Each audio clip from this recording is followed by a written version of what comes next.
Welcome back to the show, everyone. I cannot wait to get into this conversation because I have with me a friend of mine who about 11 years ago now we met. We were coworkers for a while in an earlier phase of life, and he shared something to LinkedIn recently that I believe you can see between us now that was so profound that we needed to dedicate an episode of the How To Show onto this. And so this is how to set yourself up for success in the early years of your life. Please help me welcome Brandon Borah to the show. Thanks for having me. I've been excited to be here. Absolutely. And so Brandon is the type of guy that he makes people around him better, whether or not he's trying to do it or not. And thankfully, he shares some of the things that he knows along the way. And this post to LinkedIn was one that I just couldn't keep my hands off in terms of the quality of it. And so I don't want to take all of the thunder, but we're gonna read the first part of it, and then Brandon's gonna expound upon it with some of his different experiences and just some of the things in life that have allowed him to set himself up for success by making good, maybe even unsexy decisions early on that have exponential returns to them. And so Brandon says, here's a $10,000 raise for someone who just graduated from college. Now, a $10,000 raise may not be meaningful to you in your phase of life. It probably is, but it may not be. But I can attest to you that right out of college, a $10,000 raise would have meant the world. And so here it is, a $10,000 raise right out of college. He says, get roommates. I'm serious. This one decision can dramatically change your long-term financial situation. And why don't you pick it up here, Brandon? What are you talking about here?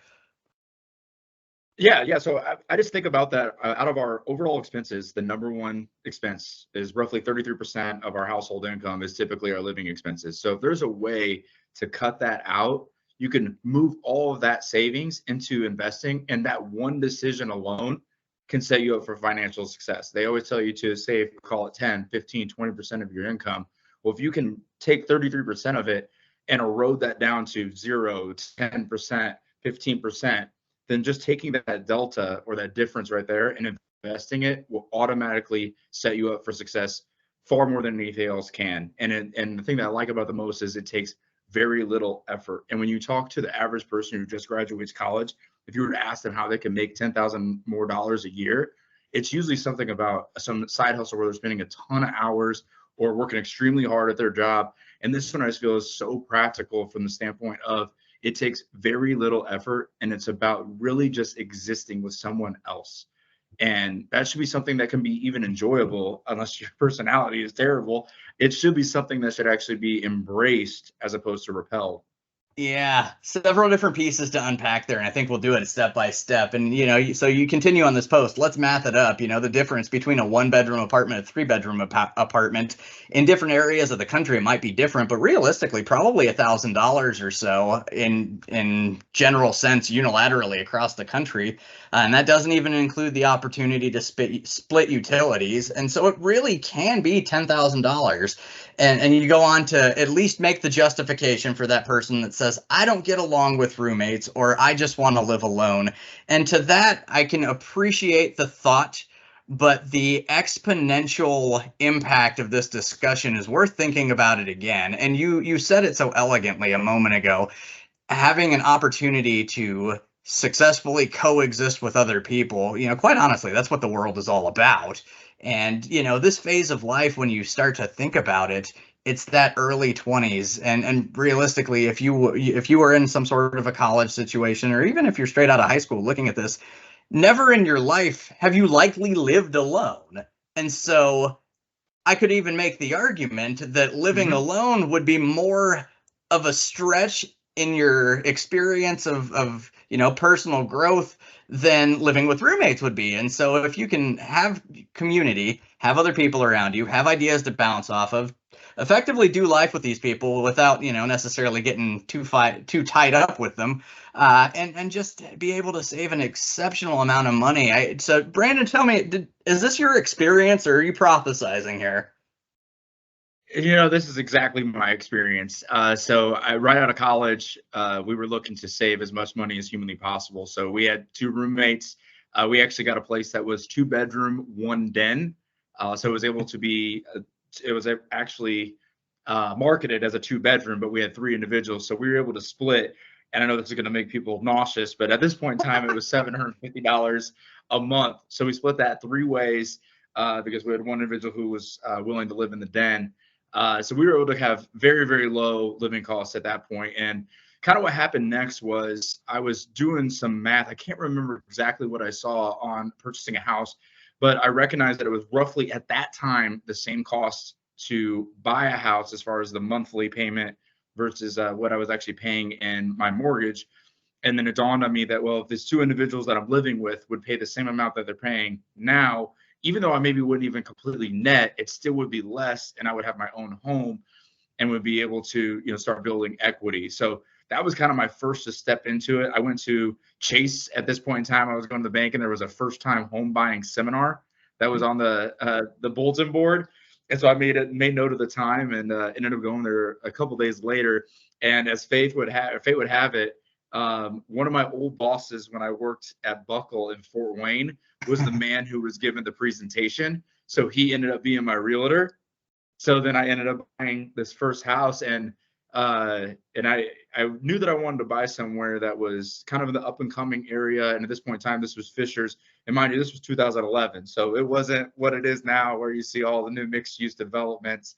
It was kind of more like Mayberry at that point in time, but there was a lot of growth that was coming that direction. A good amount of affluence, great schools, all the things that you would look for as far as real estate is concerned. So I won't go into too much details there, but long story short, I was able to get a house under contract and purchase that. And the two individuals who I was living with moved in with me. And really what I did was kind of rinse and repeat. So I lived at that house in particular for about 3 years. And what I actually did then was, because at that point in time, I was in 6 figures in student loan debt. So it was really tough for me to buy the next house just from debt to income ratios standpoint. So I was trying to figure out a way to be able to purchase the next one. And so I stumbled upon a home equity line of credit. I was going to a bunch of real estate meetups and trying just to figure it out. And I can't remember exactly how it came up, but long story short was I was able to get a HELOC, or a home equity line of credit. And what I did with that was I exhausted it. So I wouldn't recommend that, but I paid off a bunch of student loans and left the remainder to pay for the down payment. But what happened is because a student loan is an amortizing debt, my actual fixed monthly expenses were higher than when I paid it off with the HELOC, which was a simple interest debt. So say, for instance, if it was paying $400 a month towards the student loan debt, but then I used the HELOC and it was $180 a month. Now I created that arbitrage of $220 a month, which then drastically lowered my debt to income, which allowed me to purchase the next house. My roommates moved in with me.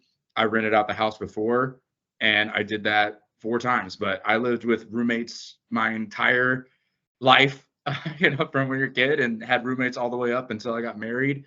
But simple math on that, as far as how much was paid towards my houses, are over 6 figures and just what roommates were paying. And the other side of that, I will say, kind of back to this post, is it's very advantageous for your roommates.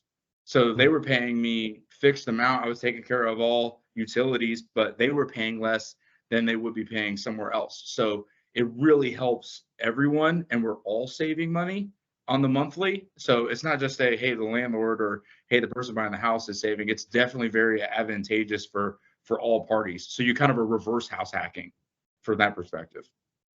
Yeah, Brandon, I think you're onto something that can be so powerful to people. And even if, somebody's watching this in 2024 and maybe they can't relate to the specific numbers that you use because things have changed over the years, interest rates look a little bit different now. I think that the steps that you use are still absolutely in play here. If somebody is able to create some margin in their life right now because they're taking on roommates, even in a renting situation where everybody's renting from this third party, you have the opportunity to create that margin, be able to have some savings in your life, maybe pay down some of that debt. On average, people are coming out with student debt if they're being students. And if that's not your situation, or whatever your situation might be, it give you the opportunity to save up for that down payment to be able to snowball this process in with you. And so what you didn't say, but what you said was that every step of your housing situation was a play to better your position financially, because at never once in this story did I hear, oh yeah, I bought a house and I was the only person that lived in it and I filled all the bedrooms with collectible sports cards or anything like that. And so it gave you the step by step to wash and rinse and repeat. And that's part of the reason I wanted to tell your story, Brandon, is because doing the little things right over a long period of time sets you up to have a fantastic life. And, you know, as best I can tell, you had roommates up until the point where you got married, which is an entirely new level of roommate that you're enjoying even better now. But if, Absolutely. but not for all of the things that you did along that journey, your life would probably look dramatically different, no?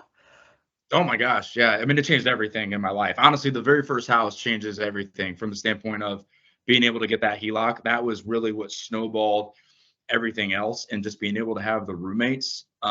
It just was an incredible wealth magnifier. And I will point out too that, to your point, this is a long-term thing. It was never about the rental. The very first rental, it at that point in time is not going to change your life. Getting these rentals is not going to replace your income, and you have to kind of know it from that expectation. I think there's a lot of times we see, hey, get these houses and it's going to be changing your life. If that's a wrong expectation, it's not what's going to occur typically with single family rentals unless you start getting substantial amount of them. But just because it's not going to replace your income does not mean additional income is not great. So you're still getting that additional income, you're still building equity. And kind of to your point, when you can look back 10 years, you start to see that compounding take place. And then you're so grateful to your former self, because what you can't replace now is the time and the decisions that you made early on. I can't make purchases that I did back when I was in 20s. And I know that I'm going to think the exact same way 10 years from now. And so what I encourage somebody who's young, just getting out, you will think that exact same way 10 years from now. So making the purchase now and doing, if you do a house hack, because it still can make sense, especially if you have roommates. When you're 22, 23, 24, everybody around your age is still in renting mode. And so take advantage of that. You buy a house, I guarantee you have friends who would want to live with you as opposed to who would want to just go rent an apartment somewhere else. Being sometimes in a single family home, people are drawn to that more. Sometimes you have all the different aspects that come along with it. So I just encourage that, but just making sure that you come into it with a mentality of this will not change your life today, but just think about your future self, making decisions today that your future self will be grateful for. Like, you have to make decisions today that are either going to enslave your future self or free your future self. And that's typically what we're doing. When you leverage yourself and you're buying consumer goods and you're spending all this money and loading up credit card debt and going on these elaborate vacations because you deserve it, you really have to see that you are paying for it with your freedom. And that's a very, very high price to pay. And that doesn't mean don't go do things that are fun, but you can't do it all. You can't have the nicest house, you can't have the nicest car, you can't go on the luxury vacations and then go out and party every single weekend and believe that you're going to have a surplus that's going to be able to generate wealth. Unless you have an insanely high income, that's just delusional. And I think we just have to encourage people to see things from a practical perspective as opposed to the world that we wish it was. Man, if I could get every 18-year-old in the United States to watch the last 90 seconds of what just happened, I think that you would change the world. Every bit of that I'm was passionate about this stuff, man, because it's I see it all the time, I hear it all the time, and I'm really passionate about trying to take a new look at the flex. And I promise you, there's no greater return than freedom. There's no greater return than peace of mind. Those other things, I guess, they are great and you can plan for them. And that's the big thing, is plan for them, save for them. But make no mistake about it, there's an opportunity cost to every dollar you spend. And there will come a point in time where you do not have the same energy that you had once when you were younger. There comes a point in time where your priorities change. We're really bad at forecasting how we're going to feel in 10 years. I promise you, I'm a totally different person. And I do not have the same energy that I did and grind that I did when I was younger. I still am about getting after it, but it's different when you get older because you get different priorities. So I just encourage you, if you're young, please make note of that, and that Father Time will always come and get you, and you will have new responsibilities, and it's wonderful. But there is consequences to your decisions when you're younger, especially when it comes to finances. Yeah, this is so good. You said something that reminded me of basically what I'll describe as the creepiness of life. And I don't mean like being a creep. I mean like the creep of your lifestyle.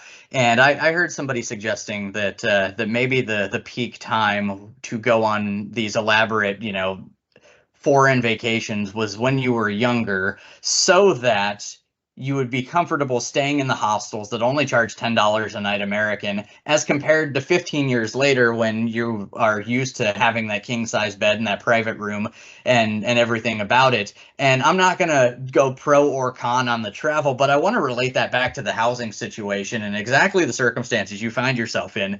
You are most likely to accept peer roommates in your life in your 20s. This is probably not a strategy that works for most people when they're 52 years old. So you've got to grab this bull by the horns while you're in your early 20s, maybe into your 30s, whatever it may look like, while the opportunity is still there. Because you're trying to convince your buddies, hey, you ought to come and live with me and we'll split this rent and we'll eat pizza every night and we'll probably enjoy Thursdays right before Fridays in different ways Yep. because we're 29 now than we would have when we were 22. And I just want to paint that picture because it is so critical to get this information in front of the people who need it most, which is people turning 20, 21, 22, starting adult life on the best foot forward to be successful. And there was nobody better to bring in to talk about this than you, my man. Man, well, I really appreciate that, and I love what you said earlier too. I believe that it was from Die with Zero, and I agree with that. I feel like I'm trying to kind of teeter between the fire movement and the Die with Zero, because there is a point in time too where you don't want to sacrifice everything. That's not an enjoyable life. So you do have to pick what you're going to spend on. And I think it's Ramit Sethi that says, sacrifice the things that you don't care about, or sacrifice mercilessly on the things that you don't care about, and then spend extravagantly on the things that you care about.